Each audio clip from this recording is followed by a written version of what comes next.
everybody. Welcome to the second piece of the doubleheader here on bet.noah.com. You just watched the Fantasy Roundup show, and now it's time for Bayou Bets for this Tuesday, December the 19th, 2023. Before we get to it, we will ask you to subscribe to the Bayou Bets YouTube channel. You can always find out when we're going on, like today, a weird time. I don't know that we've ever had a Tuesday show, but we've got one today. And also that Caesar Sportsbook is official odds partner of bet.noah.com. I'm Jim Derry. I got Thomas Casale here with me.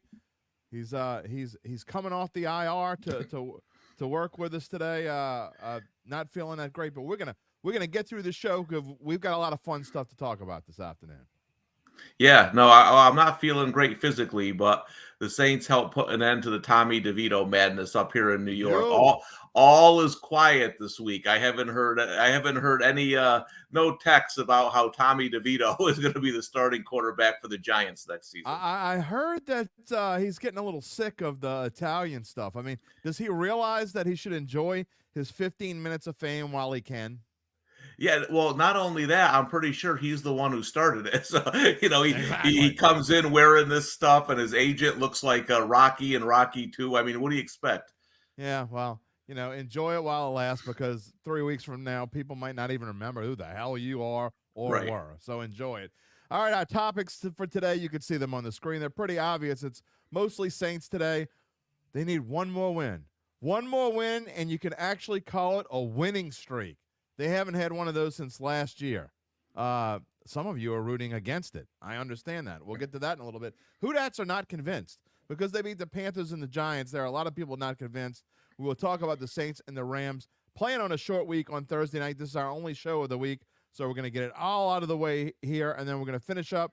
We're going to show you our results from Big Bucks, tell you about how Big Bucks is going to be played this week, and then we'll also talk about Jayden Daniels opting out and maybe a little bit on what we think, where we are with the National Championship Bowl games, the college football playoffs.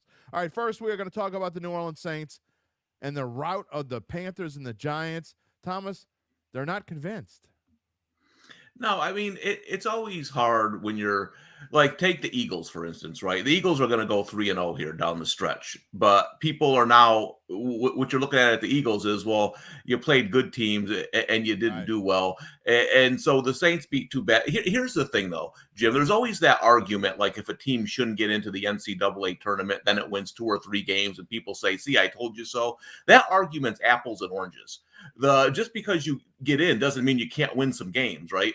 So, from my perspective, it's just get in and then see what happens. And I know you and I have been down on the Bucks since we're going to be going against the Bucks till they hoist the Super Bowl trophy. I mean, we have not believed in the Bucks all year. I know they've been playing better, but I still don't believe in them. I still think the Saints win this division and get to the playoffs.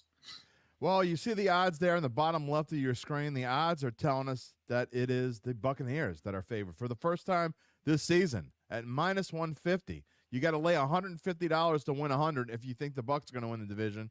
That is, if you want to bet on it. If you think the Saints are going to win the division, there's value there, 170. And the Falcons now at plus 800. I'm going to tell you here, I don't know that I'm on the Bucs per se. I'm just not betting on this, period. The reason being is I don't think people realize the Saints fans who are still rooting for them to win, that is. I don't think Saints fans realize what needs to happen for them. Even though they're in a tie, they're definitely at a disadvantage. And the reason being because if the Falcons beat the Jaguars, I mean not the Falcons, if the Bucs beat the Jaguars this week, and they might be without Trevor Lawrence, the Bucs are clearly in a big-time catbird seat, especially if the Saints were to lose to the Rams. Because not only would they have a one-game lead, but then they would have every tiebreaker in the book. So the Saints would then have to hope that they win at Tampa the week after on New Year's Eve, and then have to beat Atlanta and hope that Tampa loses to the Panthers. It's just a weird time right now for the Saints. I'm starting to lean towards maybe it is going to be the Bucs. Yeah, it's going to go right down to the wire. Obviously, the Saints have put themselves in a position where there's no room for error. And, we'll talk about it, but they don't have an easy game this week. The Rams, to me, have outright. I took the under on the Rams win total, and that's a loser. So, I got to give Sean McVay credit. He's got this team playing well, a very young team. So it's going to be another dogfight, but another loss, and, they're probably done. Well, I'll tell you, we're going to preview Saints Rams in just a minute, but I will say this: if you go back to my previews from early in the season, one of the teams I thought was going to be a surprise team this year was the Rams, and they have proven that their offense is more than capable. I never knew this Puka Nakua kid would come out of nowhere and play the way he's done. Never heard of him before, like week 1 or 2. But Cooper Kupp is playing like Cooper Kupp. Kyron Wilson, the rookie running back, is outstanding. Has been so since early in the season when he's healthy.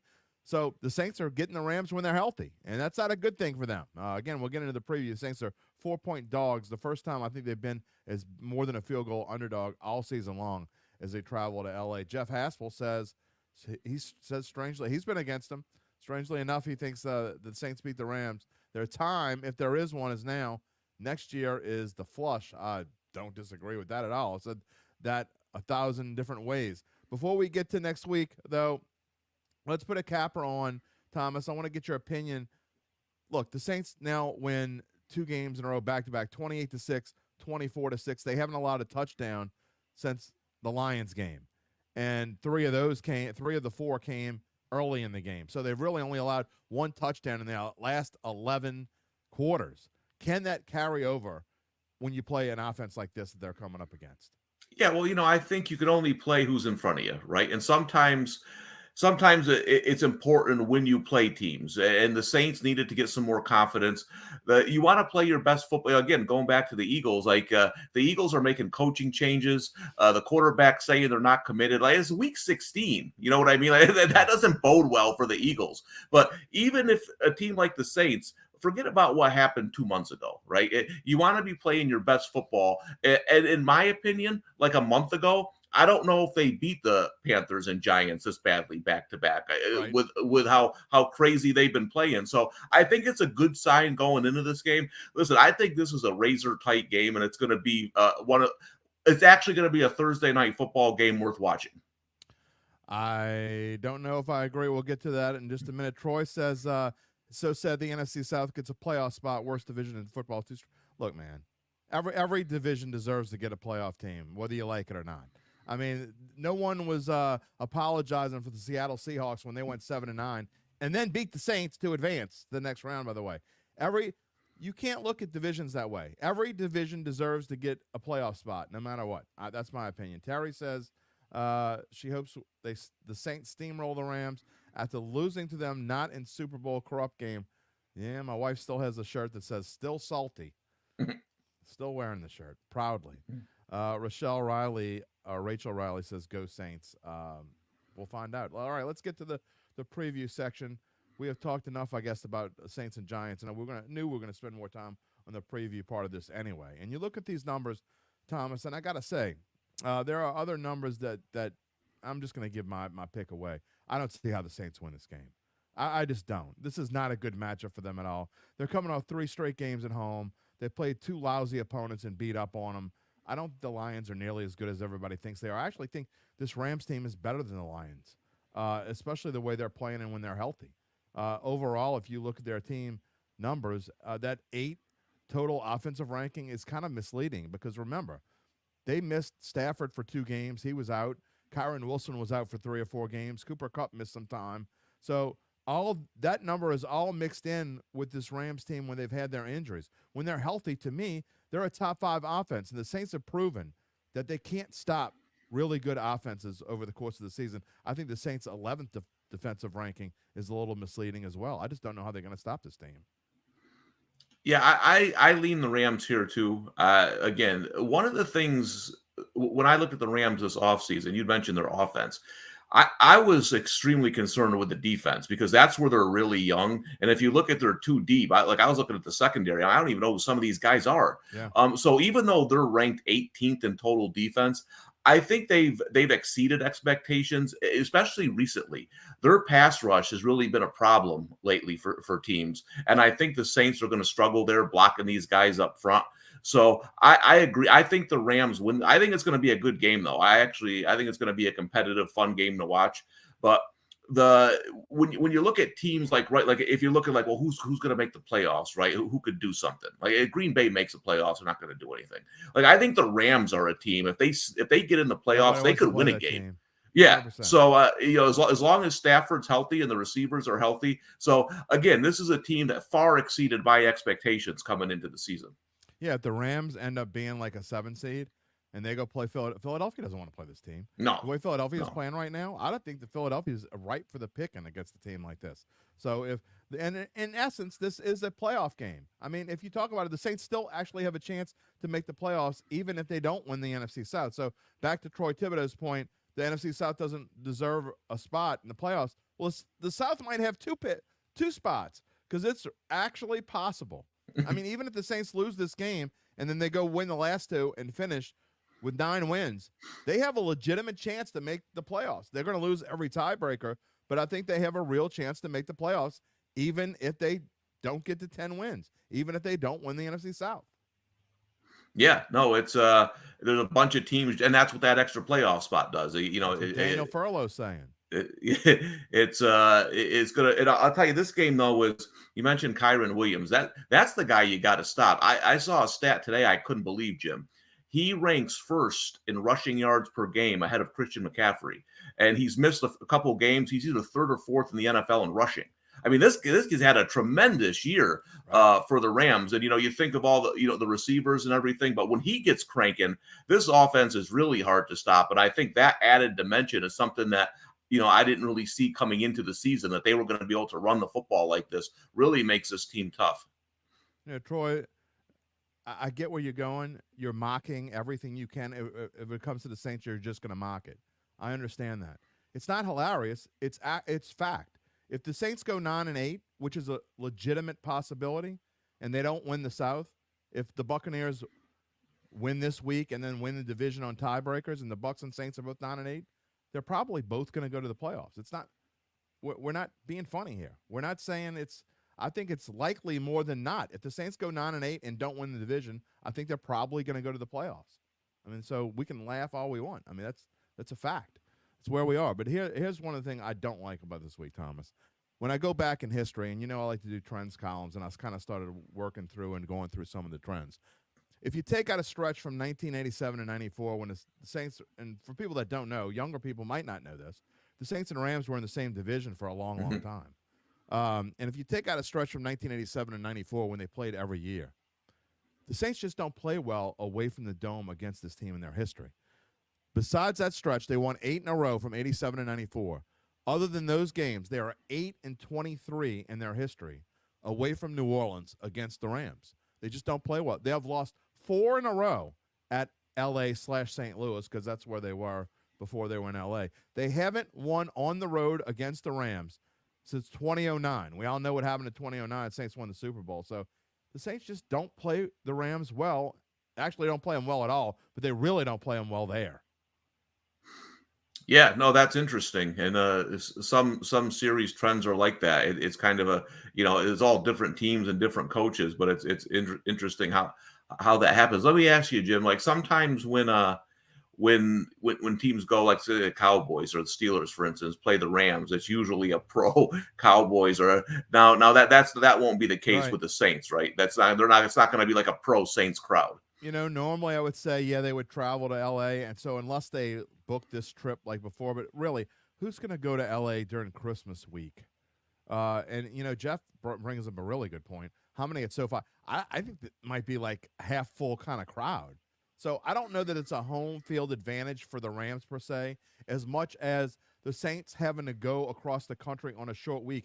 Even worse than a short week, the fact that they got to go during Christmas week. So you're thinking about your family. You don't even have time to spend with your family. Your wife might be nagging at you a little bit. It's Christmas week. What are we going to get the kid? Like, I can't worry about the kids. I got to worry about the Rams. So you got all that stuff going on. I guarantee you there are players that have that stuff going on. So this is a huge game. Look, the Saints, I've had trouble being a believer in this team, as you know. I've kind of made fun of them for 6 weeks now. I'm like a lot of who-dats. I'm not necessarily buying in because of the 2 wins they have. But if they win this game, I'll feel completely different about this team. And a lot of people, this is the game that Dennis Allen, if he can find a way to win this game, Tom, I think that this is the game that Dennis Allen can sell some fans. He's not going to sell everybody. There are people out there that hate him no matter what. They can win the rest of their games, win a playoff game. get to the divisional round and they'll still hate Dennis Allen and Derek Carr. You're not going to change some people's opinions. But this is that swing kind of game. You think of an election and moments in an election that change the course of an election. This is the game that maybe changes the course of opinion for Dennis Allen and Derek Carr, maybe. Yeah, no, it'll be interesting to see what happens if they win. If more people start jumping on the bandwagon, I agree. I think some people are going to be salty no matter what happens. They could probably win out, and it still won't matter. I do think it's interesting though, Jim. Like I just think sports have changed a little bit. Like it really depends on who's playing the best at the end of the season, who has a chance. Like there's not really dominant teams anymore. Yes, San Francisco is really good. Let's take them out of the equation. But other than that, I mean, we saw the Cowboys. Everyone had this Cowboys Super Bowl parade planned, and then they go to Buffalo and get blown out. So I think to what you're saying is true. Like they beat two bad teams, but if they go on the road and beat the Rams, now I think it's worth looking at this Saints team. Hey, again, forget about what happened 2 months ago. They're playing good football right now. What can they do moving forward? Oh, there's no doubt. But one thing that scares me, and beyond trends, if you look at this matchup, to me, this screams that it's got to be a Derek Carr game. So yes. all the Derek Carr haters out there, if you want the Saints to win, you're rooting for Derek Carr because to me, I just don't think they're going to be able to run the ball all that well. You're going to have to depend on Derek Carr. And Troy asked, will Chris Olave play, asking for fantasy purposes. Gabe, just nod your head yes or no. I didn't get to see the fantasy show. Were you guys thinking that Chris Olave will play, yes or no? There, it's a what's up. Nobody knows. And I think that's kind of where we are right now with Olave.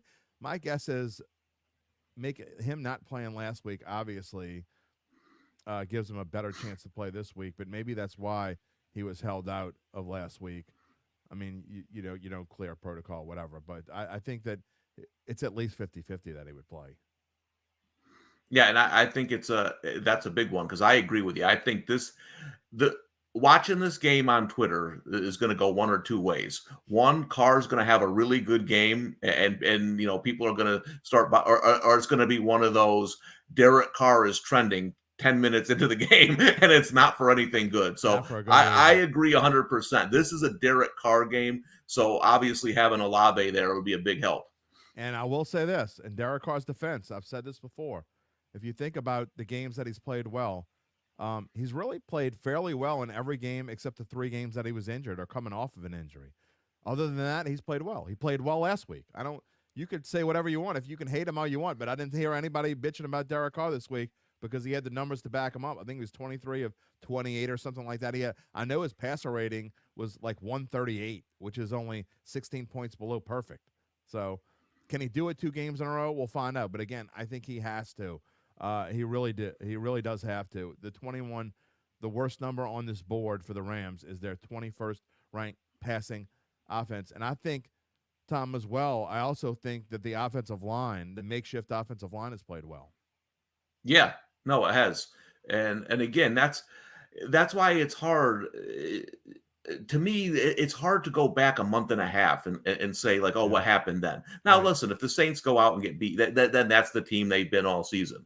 But I still think, to your point, you can say what you want about the Panthers and the Giants. Okay, they're not overly talented teams. We know that.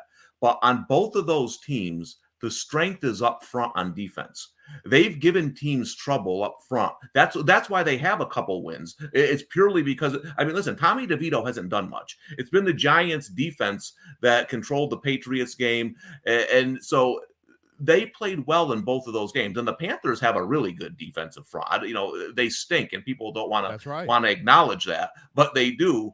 And so it'll be interesting to see if they can hold up. Listen, there ain't many plays where Aaron Donald doesn't have 2 guys on him. So your other guys are going to have to block one-on-one. And that's going to be another story of the game, because I do agree. I think that they're going to pass the ball quite a bit on Thursday night. Yeah, you'll see extra linemen, so-and-so's reporting eligible. You'll see 2 tight end sets. You'll see Foster Moreau and Juwan Johnson in there playing together. I think you'll see all that. So before I guess, you know what? We'll save our Saints prediction for the end. We'll give a Saints prediction at the end with a final score. I've kind of already told you what I think, but we'll give a final score whether we think they cover, don't cover, what we think is going to happen. We'll come back to that at the end. But I want to get to the college football segment. But before, we don't have big bucks this week, so we got to show you our results. Of course, one thing about being able to click the buttons on and pressing on what graphics we're going to show, I had a good week, so I can show it up there. Sorry for Spencer that we had to show it, but 4-1. And you talked about Dallas. I should have listened to you. Yeah, if you had listened to me, you'd have been unbeaten. That's the only time that's the only thing I've been right about all year. I should have listened. And Gabe had a good week too. It's glad to see we got some green back on this list for a change. We'll be back with big bucks. By the way, we're going to do our big bucks picks this week in print. I will be typing them up. They will be on bet.nola.com on Wednesday. I'm going on a little bit of vacation. I'm going to be out for about 5 or 6 days. We'll see you when we come back. But we're going to have big bucks on bet.nola.com. We'll be typing them in so Spencer avoids wearing the turkey hat with the first 0-5 in the history of this segment. Wow. I think it is, actually. All right. Going to college and talking about LSU in a little bit, maybe of the college football playoffs. Jayden Daniels opts out. Will there be more opt-outs, Tom, for LSU? I'm thinking no. I think if they were going to do it, they would have done it already. But I'm interested to get your take on the opt-out situation because I certainly have mine. Yeah, listen, it is what it is, right? It's almost impossible to bet bowl games anymore unless it's the day of. I bet one bowl game early and the quarterback opted out and Boise State got creamed. So that you really got to kind of hold on and wait and see what's going to happen.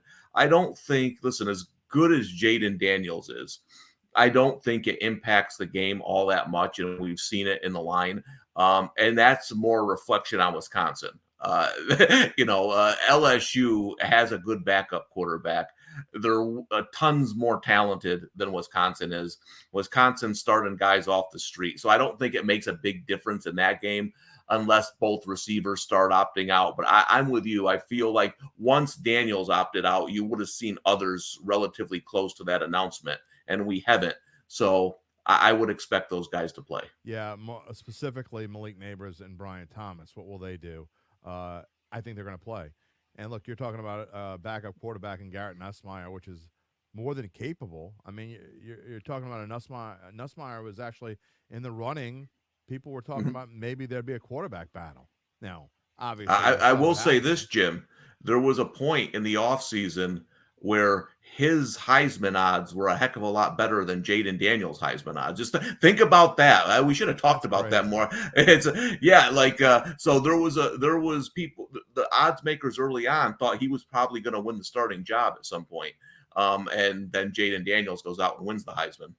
Yeah, well, I don't think most of us on this bet.nola.com staff didn't think that. I think we've always been behind Jayden Daniels from the beginning. I know Gabe Spencer and I had a show early on, I think before you even came on, where we were talking about Jayden Daniels and we didn't understand the whole.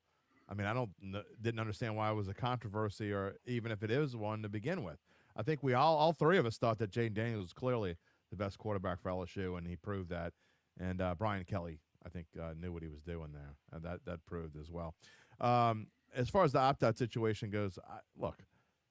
This whole thing, I get it. They do it for their own personal reasons, and college football is not the same as it was 5 or 10 years ago, and I don't want to sound like the get off my lawn dude, but look, you make a commitment to a team. I have a problem with this. I mean, you're trying to avoid an injury for what? There's a 1% chance you're going to get hurt bad enough to where you can't be ready by the combine? Come on, take out insurance or something. Use your NIL money. But, I mean, what are you really getting out of flaking out on your team for it's a meaningless bowl game? Well, you know what? So was LSU Texas A&M. Oh, but that was for the Heisman. That was for an individual honor. I love Jayden Daniels, and I just don't like this look, not just for Jayden Daniels, but anyone that opts out. I have a problem with it. I really do. Yeah, I hear your point, and it certainly, listen, they used to say, these bowl games are meaningless. It meant that they weren't playing for anything. Now a lot of these bowl games are meaningless. You got a third string quarterback in there but the only argument I'll make is this. If my son was in that position and he came to me and said, I don't know how I would react. That would be the only thing is if put myself in and he said, I don't know if I want to play in the bowl game. I want to get ready for the draft. Now my son's never going to be in that position, so I don't have to worry about it. Could be But the first long, could be the first long yeah, snapper ever to opt in out. history to Yeah. opt out. I don't want to take a chance on those 6 snaps. The Patriots are looking at me. But no, I do hear and I think that was again another one of my reasons of expanding the playoffs is to get more meaningful. We have so many games at the end of the college season that mean nothing. Well, what are they for? You know what I mean? Now with 12 teams, listen, you got to have guts to opt out of a playoff game. Then I'm going to be 100% on board with you. If you're not going to be there for your team when you're in the playoffs, then I don't know why you're even playing. And I will say this, people are arguing about whether there should be more teams in the playoffs because, wow, I mean, come on, let's be realistic. A 12th team isn't going to win a national championship. If you expand it to 32, the 32nd team has no chance whatsoever of winning the national championship. That's probably true, but at least they're meaningful games. I mean, right now, what is the ReliaQuest Bowl?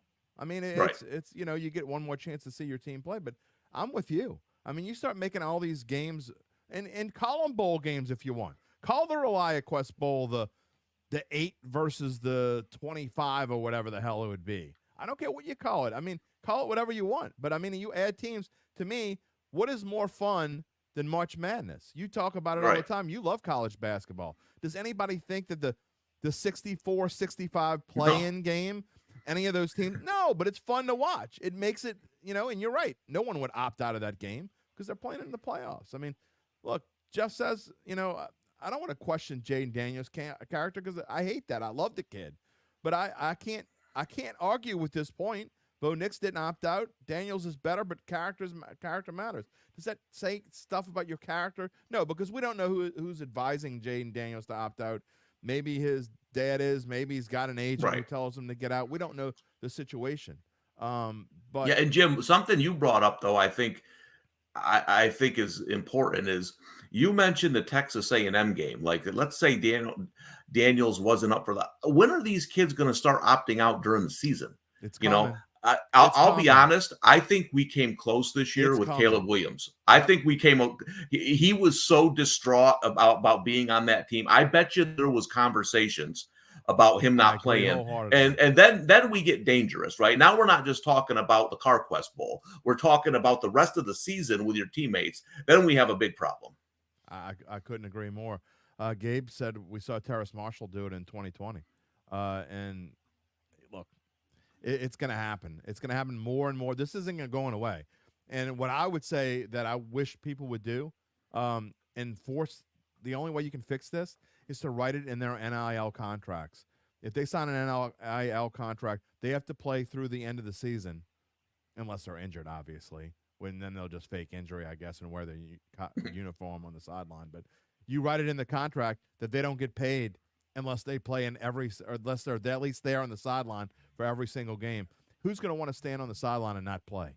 Nobody. Yeah. So I think that would solve that problem, but I don't know. All right, before we end the show, T Mama says she's going to be at SoFi yelling, hollering, who dat? Yeah. Jeff and I agree on something. Says I got a good idea. All right, before we go, we're going to give our predictions. Again, this is our only show of the week because of Christmas.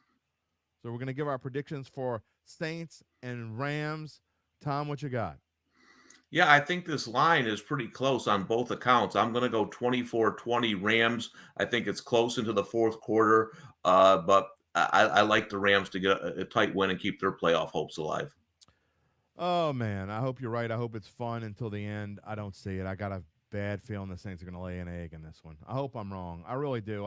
I want this season to be relevant. It's tough to do shows and write about all the stuff, the teams you cover when they stink. It just is. So a lot of people will call me Derry Downer and say whatever. I'm not rooting for them to lose. I mean, obviously, if anyone's listened to my shows the past couple of weeks, I'm telling people who are rooting for them to lose how silly they are. It accomplishes absolutely nothing. That being said, I just don't think this. Again, I've said this. I don't think this is a good matchup for the Saints, and not just because it's quote unquote a Derek Carr game. They don't play well against the Rams on the road. I don't know how they stop Stafford, Kupp, Nakua, Kyron Wilson, and whoever else you want to throw in there. I think it's going to be a bad game for the defense. I think it's going to be high scoring and a fun game. I've got Rams 30, Saints 21. I think the Rams win, and I think the Rams cover. So Stephen Crapel says, who dat, go Saints. So he hopes I'm wrong, too. He says the Saints beat L.A. by 14. That would be quite a game. The Saints beat the Rams by 14. Any final thoughts there, Mr. Casale? No, it's been great doing the show. I wish everybody a Merry Christmas and Happy Holidays, whatever you celebrate. Looking forward to finishing out the year. Hey, listen, like Jim said, we want this. Saints going to the playoffs is good for us. It's good for business. We're rooting for the Saints. Yeah. So listen, I hope my prediction's wrong. I hope they win. I hope they look good. But either way, Jim, Merry Christmas to you, and thanks for everything you've done since I've come on board here. Thanks, Tom. I really appreciate that, and we've had a great partnership here over the last few months. I think that our brand has grown. We appreciate. Obviously, there are more followers watching our shows every time we come on. There are more people watching Bayou Bets. There are more people listening to Datitude. I know for some reason Datitude does better when the Saints lose. I guess they like to hear me moan and groan about it. So I hope I'm not moaning and groan. I hope no one listens then next week. But we're going to take a little break from that, and I wish you Merry Christmas as well. And everybody out there, have a wonderful Christmas. We will be back next week. We've got 2 shows. We'll be back next Thursday, I believe it was the 28th. We're going to do a show which is going to be kind of more of a Saints show, kind of following up on the Rams game and then looking ahead to the Bucs game, which is going to be big no matter what. And then on Friday, Thomas and I, and I think the whole crew, we're going to do a bowl preview show. We're going to talk about not just the national championship games, the college football playoff games, I should say, but everything that's coming up because that weekend is going to be a big weekend for college football. We'll have a special show just for that on Friday the 29th. Again, we thank everybody watching. Steven says, Saints to the Super Bowl. Hey, if we're talking about the Saints in the February and not just talking about the draft, that's a good thing. We hope it happens. Merry Christmas, everybody. We'll see you next week.